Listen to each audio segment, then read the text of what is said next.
Saudações, eu sou o Android. Nesse vídeo eu vou fazer as polêmicas extras. São aquelas polêmicas que não se encaixavam em uma única categoria, eu havia esquecido ou são muito recentes. Lembrando que a playlist vai estar na descrição. Chega de enrolação e vamos lá. Billy Bat, começando com um caso que não gerou polêmica, mas geraria caso tivesse uma adaptação em anime. Pois bem, o motivo disso tudo é que Billy Bat tem certos assuntos e histórias que não poderiam ser mostrados no anime porque gerariam muita controvérsia, como por exemplo, mostrando eventos históricos como o 11 de setembro ou o assassinato do John Kennedy, inclusive utilizando uma teoria da conspiração que o próprio governo assassinou o Kennedy porque ele tinha ações que eles não aprovavam, e também o fato de que aparece o nazismo. Isso mesmo, aparece a suástica, aparece a ideologia e até o próprio Adolf Hitler aparece.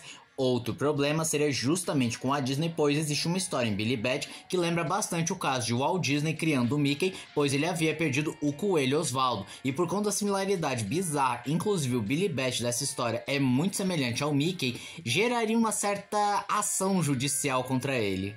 E eu sei que alguns vão argumentar dizendo, mas é só cortar e aí tudo bem. Não tem como cortar porque eles fazem parte importante da história. E remover esses trechos ou simplesmente amenizar é tirar completamente o contexto da história. Genshin Impact se segura que vai ter algumas polêmicas, desde as mais bobas até as mais sérias, pode-se dizer assim. Vamos lá, quando a Miyoshi lançou a versão A08, o evento, para ser mais específico, tinha o personagem Scaramouche, que, bem, ele não caiu nas graças do povo por causa da sua personalidade, sentiram que ele não tinha relevância, não gostaram dele, e inclusive começaram a matar gatos, porque, bem, ele tinha a capacidade de se transformar em gatos e matava os gatos que se assimilavam a ele. Também teve uma matéria da Record que falava que Genshin Impact era uma péssima influência porque uma menina ficou viciada, foi manipulada a sair da sua cidade, enganando os pais. Mas isso não foi muito mais pra frente. Agora, umas polêmicas bem mais discutíveis é que acusaram a produção ser racista, pois, nas palavras das pessoas, além de não terem muita diversidade, também se apropriavam de certas culturas, como a cultura asteca, algumas crenças africanas, e embranqueciam personagens. E também teve gente falando, nossa, vocês fazem referência aos indígenas, mas não coloca nenhum indígena. Só que aí os produtores simplesmente foram nas redes sociais e falaram, vocês sabem que esse jogo é fictício, não é inspirado em um fato real, né?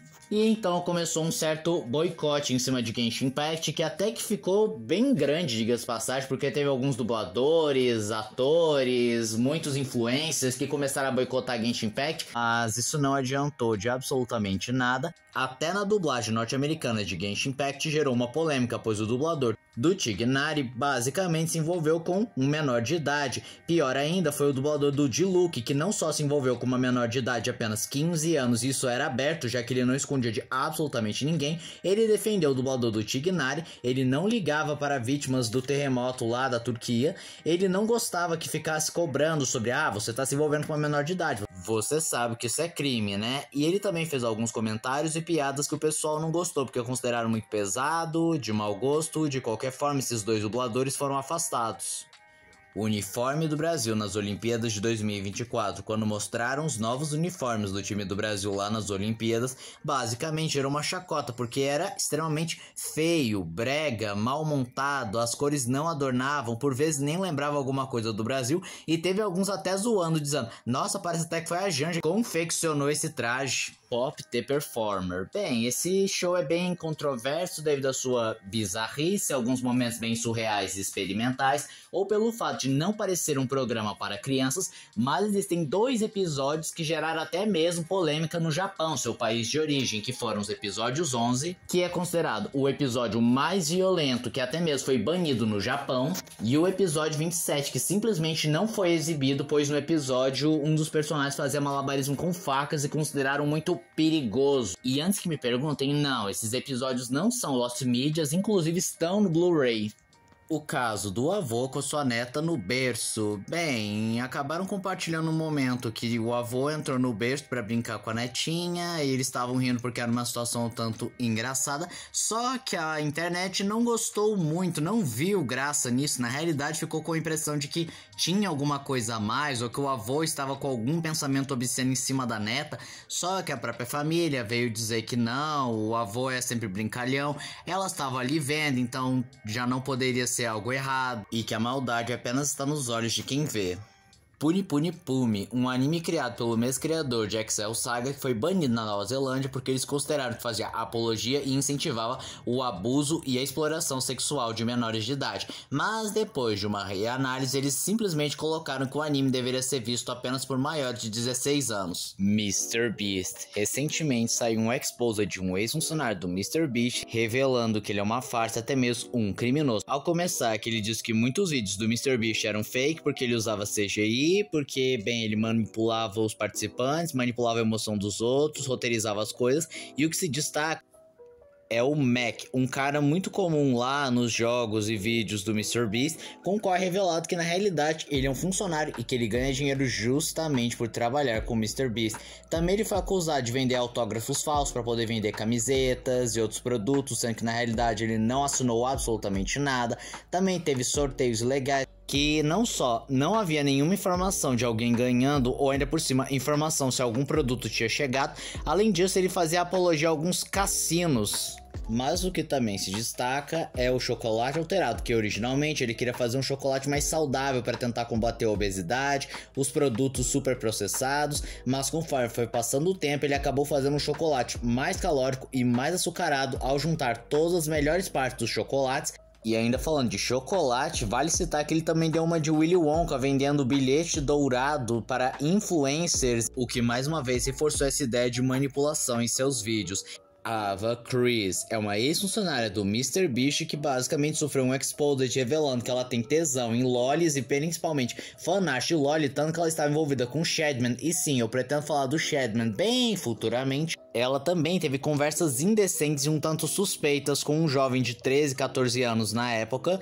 E aí dizem as más línguas que o MrBeast sabia desse lado, mas não tinha feito absolutamente nada contra a Ava.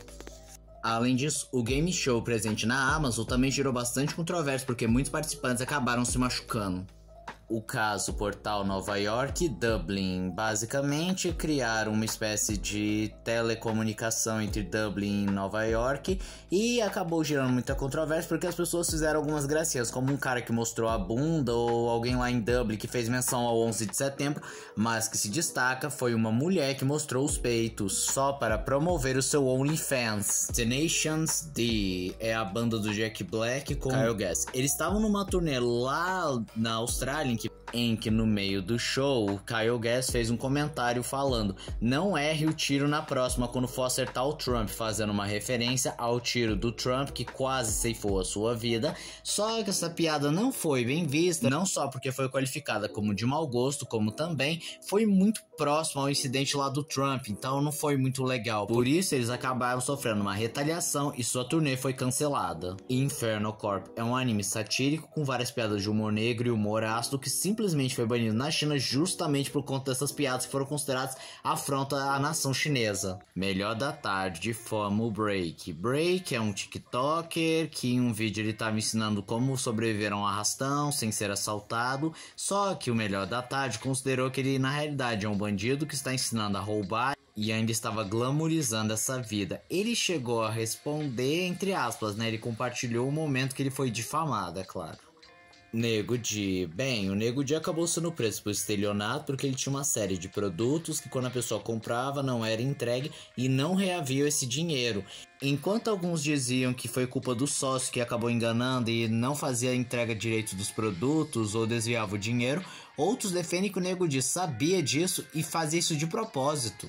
Ballerin Farm. Esse é o nome dado para Hannah, uma mulher que vive com seus 8 filhos e seu marido num rancho e vive uma vida extremamente tradicional e pautada na religião, no caso Mormon. E eram bem influentes, só que aconteceu que numa entrevista da Times acabaram percebendo uma coisa esquisita, porque quando a Hannah contava a história, como ela conheceu seu marido Daniel, ele basicamente fez ela desistir dos seus sonhos de ser uma bailarina e de continuar a faculdade para se casar com ela e se tornar mãe, tanto que em menos de um mês eles já eram pais. E toda vez que ela tentava falar alguma coisa, ou ela era corrigida, ou atravessada, ou interrompida, o que mostrava uma certa censura em cima dela. Só que nos raros momentos que a entrevistadora conseguiu ficar só com ela, basicamente, ao mesmo tempo que ela não negou a opressão, ela disse que não se via como uma vítima, porque ela queria essa vida, ela foi pautada nessa religião, ela não vê problema nenhum, ela ama seus filhos. James Charles e as maquiagens do Brasil. Recentemente ele fez um vídeo testando maquiagens do Brasil, só que ele foi extremamente xenofóbico, preconceituoso, não se deu ao trabalho de pesquisar, inclusive quando ele mostra o mapa do Brasil, ele coloca o Paraguai junto com o Brasil.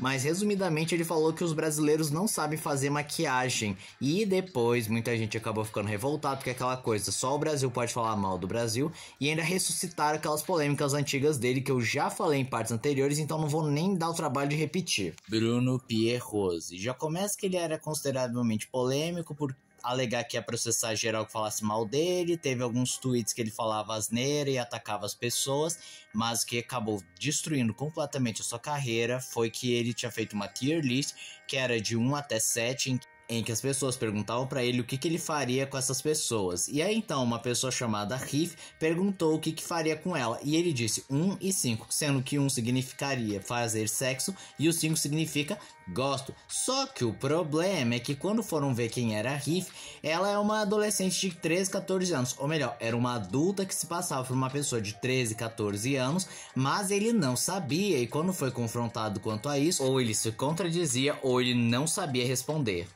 Zankyo no Terror. Esse anime tem o tema terrorismo e violência, então só por isso já dá pra entender por que ele é polêmico. E em vários países como a China e Estados Unidos não foi permitido esse anime porque ele falava sobre terrorismo, violência e pânico nacional.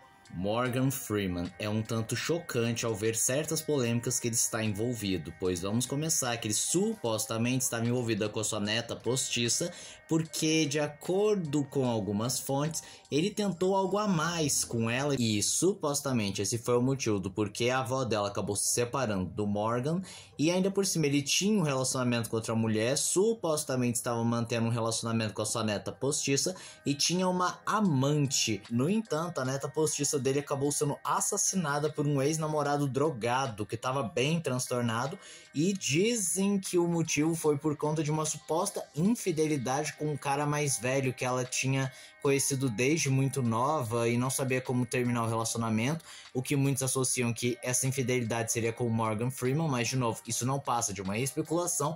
Mas quando estourou aquele movimento Me Too, 8 mulheres vieram a público dizer que ele tinha um comportamento sexual inadequado e fazia alguns comentários um tanto desconfortáveis com elas. Os memes do Tachat, quero dizer, Haddad. Bem, Haddad é o ministro da Fazenda do governo do Lula e ele é responsável por taxar e aumentar os impostos de muitas coisas ali presentes, e como uma forma de revolta, os brasileiros fizeram vários memes, não só mudando o nome dele de Haddad para Tachad, como fazendo várias paródias como o Taxa Humana, à meia-noite taxarei a sua alma, taxe-me se for capaz. E isso acabou irritando principalmente a Globo, que estava dizendo, está desqualificando o governo, vamos ter que delimitar os memes. Só que isso parece só conversa. A Santa Ceia das Olimpíadas, ou como muitos estão chamando, a Satã Ceia. Basicamente, na abertura das Olimpíadas, eles fizeram uma representação da Santa Ceia, só que com grupos minoritários e um homem azul. E isso foi visto com péssimos olhos, porque, bem, isso é escárnio, blasfemo, ofendendo a religião alheia, desmerecendo tudo e a todos. Inclusive, levantaram uma coisa bizarra, porque no meio desse super grupo diverso tem uma criança, o que muitos alegaram que é mais uma vez aquela clássica. Por que que eles sempre focam numa criança? Ou por que que querem as crianças no meio disso tudo? E também não fazia sentido, porque criança não é grupo minoritário, não é sexualidade, não é orientação sexual. Aerocruz, uma série de mangás antológicos que chamar de perturbador, grotesco ou qualquer adjetivo assim é simplesmente eufemismo. Dizer criminoso já é a coisa mais próxima, porque o que tem nesse mangá? Canibalismo com um leve toque de fetichismo, parafilia, violência daquelas bem cruéis contra crianças de 10 a 13 anos de idade, estupro, pedofilia, abuso de menores de idade, das formas mais grotescas e parafílicas que você conseguir pensar, e provavelmente ainda não chega nem perto do que tem nesse mangá, mas com certeza certeza a pior história é tudo de ruim que você pensar sendo aplicado contra um recém-nascido. E esse foi o vídeo de hoje. Se você gostou do vídeo, se inscreva no canal, compartilhe o vídeo, comente, dê seu like, dê sugestões de que vocês querem ver aqui no canal. Também não esqueça de ativar as notificações, show de like caso gostem dos meus vídeos. Então eu sou o Android, tchau.